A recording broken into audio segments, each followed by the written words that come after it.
Urgent ಆಗಿ ಸಣ್ಣ ಆಗ್ಬೇಕು, ಏನಾದ್ರು ಒಂದು ಐಡಿಯಾ ಕೊಡು. ಏನು ಅರ್ಜೆಂಟ್ ಆಗಿ ದೋಸೆ ಆಗ್ಬೇಕು ಅನ್ನೋ ಆಕಡ, ನೀನ್ ಸಣ್ಣ ಆಗೋದು ಇಂಪಾಸಿಬಲ್.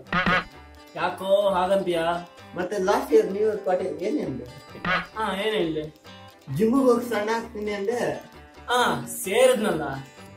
ಸೇರಿದೆ. 3 months ಅಡ್ವಾನ್ಸ್ ಕೊಟ್ಟು 3 days ಹೋಗಿ 3 weeks ಬೆಡ್ ರೆಸ್ಟ್ ತಗೊಂಡಲ್ವ? ಇದೆಲ್ಲ ಬೇಕೇನ ನನಗೆ? ಪಾಸ್ ಇಸ್ ಪಾಸ್ ಮಗ, ಈ ಸಲ ಪಕ್ಕ ಸಣ್ಣ ಆಗ್ಬೇಕು. ಹಾಗಾದ್ರೆ ಈ ಸತಿ ಕೂಡ ಜಿಮ್ಗೆ ಸೇರೋ ಪ್ಲಾನ್ ಇದೆಯಾ? ಇಲ್ಲಪ್ಪ, ಈ ಸಲ ಡೈಟಿಂಗ್ ಮಾಡೋಣ ಅಂತ. ಏನು ಡೇಟಿಂಗಾ? ಡೇಟಿಂಗ್ ಅಲ್ಲಪ್ಪ, ಡೈಟಿಂಗ್ ಅಂದ್ರೆ ಕಡಿಮೆ ತಿನ್ನೋದು.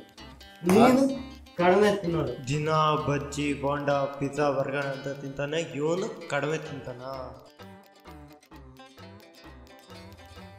ಪಿಜ್ಜಾ 50% ಆಫ್ ಇದೆ, ನನಗೊಂದು ಡಬಲ್ ಪಿಜ್ಜಾ ಆರ್ಡರ್ ಮಾಡಿದ್ರೆ ನಿನಗೇನ್ ಬೇಕು ಹೇಳು? ಈ 2 minutes ಮುಂದೆ ಡೇಟಿಂಗ್ ಅಂದ್ರಲ್ಲ? ಅದೆಲ್ಲ ಆಫರ್ ನೋಡಕ್ ಮುಂಚೆ ನಾಳೆಯಿಂದ ಸ್ಟಾರ್ಟ್ ಮಾಡೋಣ.